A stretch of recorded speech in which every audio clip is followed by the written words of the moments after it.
Il-President tal-Partit Nazzjonalista Marta Sportelli tiddefendi l-pożizzjoni tagħha dwar il-fuljet mimli gideb u allegazzjonijiet foloz mibgħut mill-Partit Nazzjonalista dwar xiġri mill-ħaddiema taċ-ċivil jekk wara l-elezzjoni ġenerali li ġejja jkun hemm gvern ġdid. Fl-aħħar sigħat kienu eluf il-ħaddiema taċ-ċivil li irċevew fid-djar tagħhom dan il-fuljet illi l-uniku skop tiegħu huwa dak li jnissel biża' bla bażi. Il-fuljet kien wieħed anonimu u ħadd magħha ir-responsabilità tal-kontenut tiegħu. L-erba' wara nofsinhar One News staqsal il-President tal-Partit Nazzjonalista Marta Sportelli jekk kienx il-Partit Nazzjonalista li bada dan il-fuljet anonimu u minkejja li deret viżibilment skomda ħafna, eventwalment għal erba' darbiet wara xulxin, Sportelli ċaħdet dan. Fl-aħħar ġimgħa ħaddiema taċ-ċivil riċevew dan il-leaflet fid-djar tagħhom li għajdej.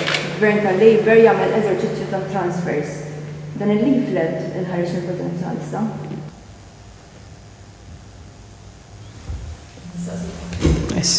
Ma ħareġ mingħand il-Partit Nazzjonalista. Tiddisassoċjaw ruħkom ġifieri minnu tal-leaflet? Dak il-leaflet ma batux il-Partit Nazzjonalista. Tikkundannaw ġifieri dal-leaflet? Nerġa' ntenni dak il-leaflet ma ħareġ mingħand il-Partit Nazzjonalista. Ma kontu tafu bih hemmhekk? Ngħidlek li ma ħriġniex aħna definittivament u ma konniex nafu bih. Ma dana kollu inqas minn nofsija wara li għamlet dawn id-dikjarazzjonijiet kategoriċi Sportelli nifisha għamlet kuntatt bit-telefon ma' One News. Waqt din it-telefonata u kif ukoll female li eventwalment batet, Sportelli qalet li l-fuljet anonimu fil-fatt sar mill-Partit Nazzjonalista.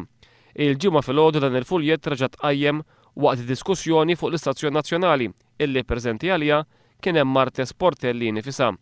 Il-President tal-Partit Nazzjonalista ntalbet tispjega kif bidlet il-pożizzjoni tagħha dwar dan il-fuljet f'ħin daqshekk qasir. Aħna kellna press conference fejn ġiet il-ġurnalista ta' Super One u ħarġet fotokopja u writilna waqt il-press conference, fotokopji li kienet ħafna ikbar ukoll mill-leaflet li ntbagħat.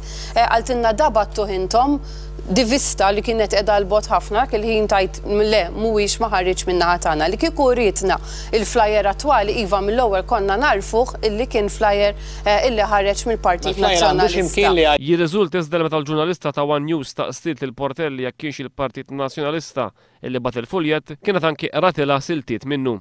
Fuq l-Istazzjon Nazzjonali Sportelli konfermati li l-ewwel għal erba' darbiet wara xulxin ċaħdet li kien il-Partit Nazzjonalista illi bat il-fuljet iżda meta ċċekkjat il-fatti irriżulta l-kontra.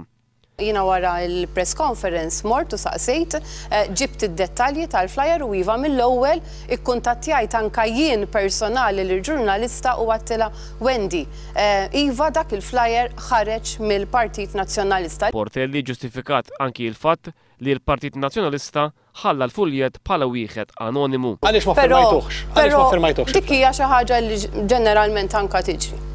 Sa dan it-tant ħadd mill-Partit Nazzjonalista għadu ma spjega minn fejn inġibet l-informazzjoni personali tal-ħaddiema taċ-ċivil biex seta' jindibattilhom dan il-fuljet anonimu fid-djar tagħhom u jekk dawn il-ħaddiema tawx il-permess tagħhom qabel ma jerċevew dan il-fuljet.